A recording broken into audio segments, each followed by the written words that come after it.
m'appelle Sylviane Bouquet, mais bon, pour les Archépontins, je suis Sylviane Morel, la fille à Serge Morel. Et ça situe tout de suite le personnage. Je suis très attachée à Pont-de-l'Arche puisque j'y suis née. Et bon, quand j'étais jeune, je ne m'intéressais pas forcément à ce qui était mon quotidien.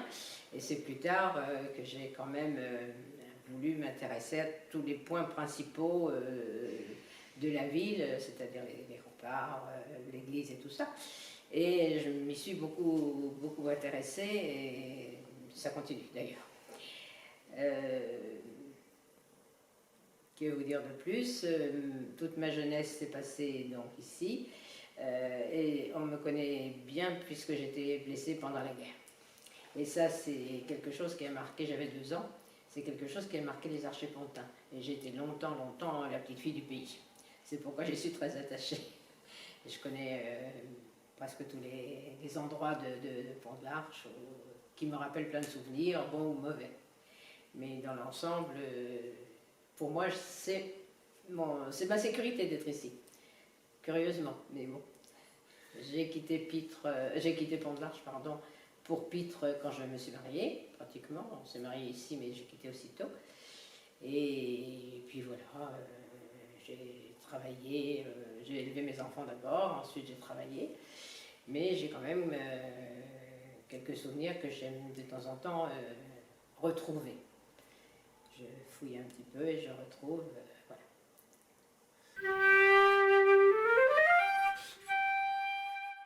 En 40, comme la plupart des gens, nous avons évacué sur les routes.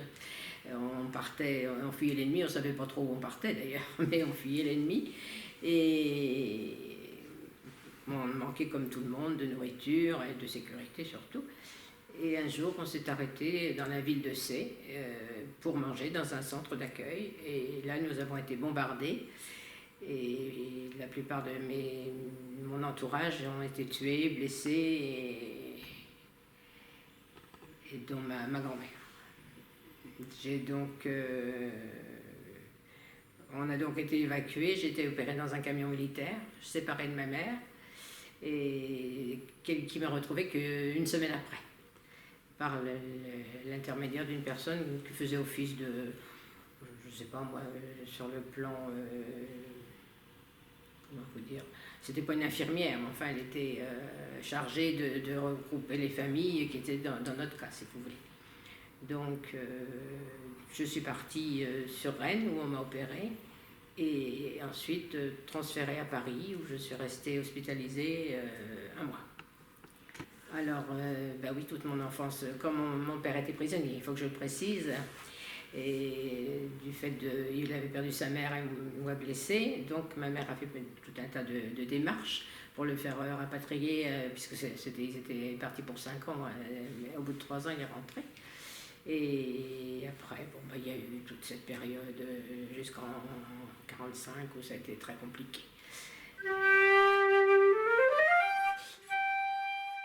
Et petite anecdote, à l'époque, nous vivions par sécurité du côté de la route de Taute, effectivement. Et quand les Canadiens sont arrivés, mes parents, fous de joie, sont partis. Mais ils m'avaient oublié dans la cave. Donc je les ai rejoints. Et je me souviens très bien, un Canadien qui m'a pris dans ses bras et qui m'a dit « Ah, tu vas être contente à cette... » Puisque les Canadiens, ils ont un parler un peu particulier. Mais tu vas être contente à cette, ça m'est resté. À l'époque, bien entendu, comme il fallait que j'aille... J'étais appareillée du fait de cette jambe qui était abîmée. Il fallait qu'on aille souvent sur Rouen. Et sur Rouen, à l'époque, c'était le car ou c'était le train. Et il fallait donc traverser la Seine. Et il y avait ce fameux pont de bois qui m'a toujours fait peur parce qu'il y avait le passage pour les voitures et le passage piéton était en dessous. Et moi, j'étais en poussette. Donc, j'étais encore plus près de l'eau. Et ça m'a marqué parce que j'avais très peur.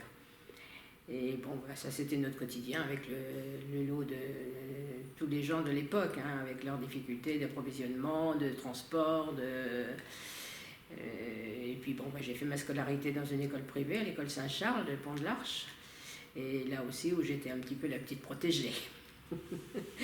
Et puis après ma vie s'est déroulée avec beaucoup de difficultés bien sûr, mais j'ai eu la chance d'avoir autour de moi des gens qui m'ont vraiment aimé, soutenu, aidé et me donné confiance en moi parce que c'était pas évident de traîner un handicap comme ça. Alors, au départ, bon, ça allait à peu près, mais à l'âge de l'adolescence, c'était quand même compliqué.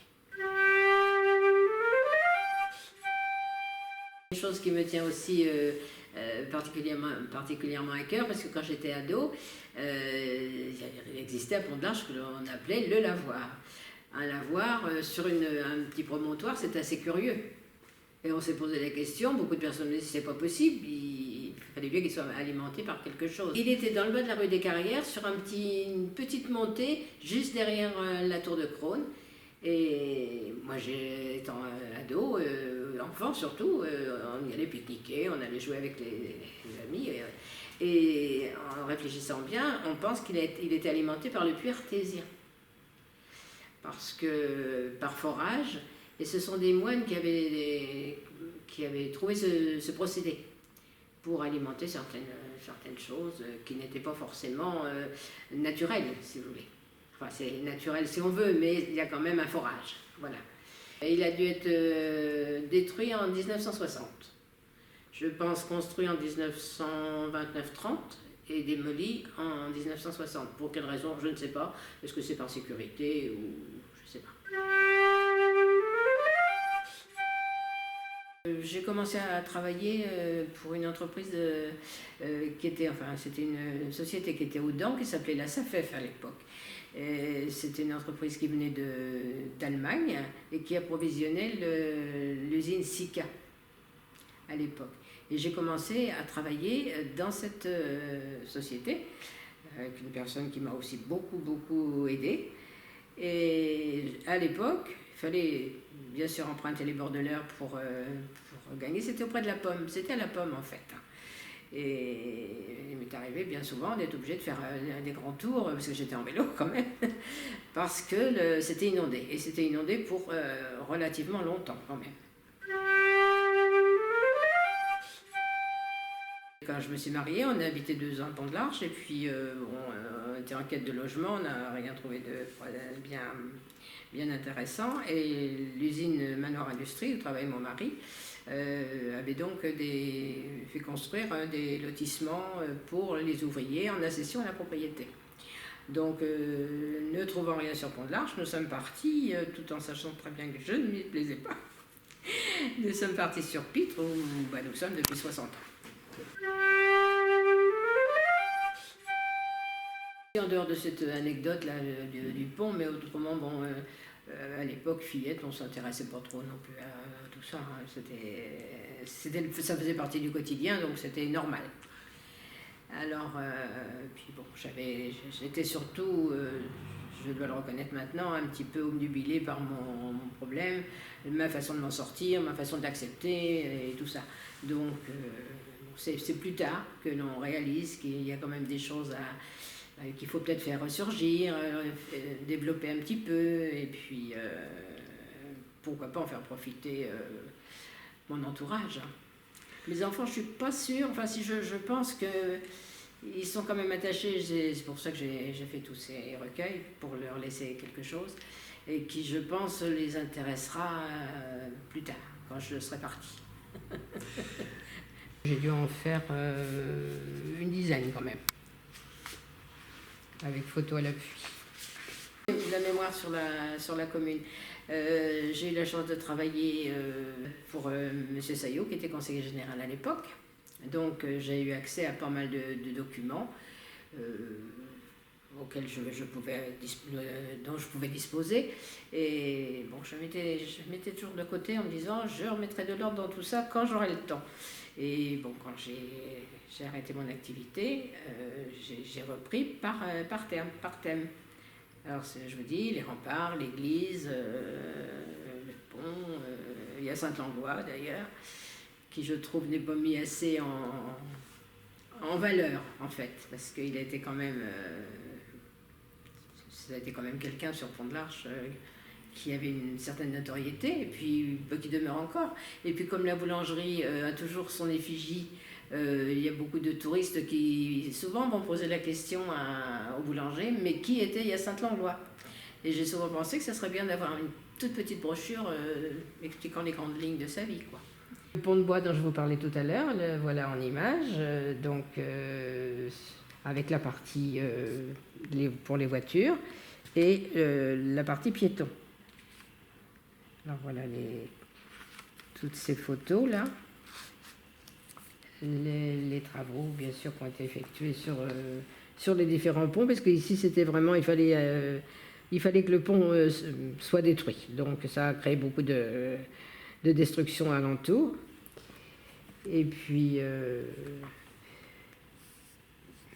c'est les Allemands, en fait, qui ont lancé le pont de bateau. Et qui a été donc exécuté en 40 et 41. Et je vous confirme, présentait l'originalité de superposer 2 passages, l'un pour les véhicules, l'autre en dessous pour les piétons.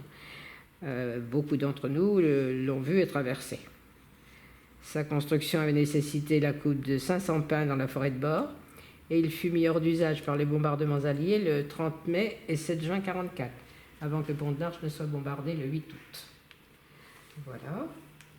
Ici, c'est un pont, le pont en 40 inauguré par les Allemands. Donc là, nous avons le fort de Limay, qui était de l'autre côté de la Seine, puisque le fort de Limay était côté Higueville, et Pont de l'Arche est développé, qui donne la cité actuelle. Ça, c'est le pont au Moulin. Sur la Seine, les différents ponts. Ici, j'ai toute l'histoire des ponts de Pont de l'Arche, vous voyez. Le premier qui était sur les ordres de Charles Le Chauve, et il fut reconstruit au IXe siècle, à la suite du traité de Saint-Clair-sur-Epte, détruit par Jean Santerre en 1203, remanié en 1204 par Philippe Auguste. Alors, ce sont des gravures que l'on retrouve un peu partout dans les archives de Pont de l'Arche. Voilà. Alors, le pont au Moulin, alors avec tous les différents noms, ils avaient tous un nom à l'époque, les moulins. Le moulin de Saint-Ouen, de Parmy, moulin aux Danois, et ce qui donne cette gravure que je trouve superbe d'ailleurs. Voilà. Oui, alors cette photo, je pense que c'est une photo qui est assez rare. Et je ne sais pas trop l'expliquer parce qu'en fait, le barrage a dû sauter, je ne situe même pas l'année. Je sais que la seule chose que je puisse vous signaler, c'est que ici, pratiquement tous les membres de ma famille sont au pied de ce pont. Oncle, grand-père, cousine, ça c'est un témoignage familial que j'ai, enfin c'est une photo familiale ça. Mais je n'ai pas vraiment d'explication non plus là-dessus.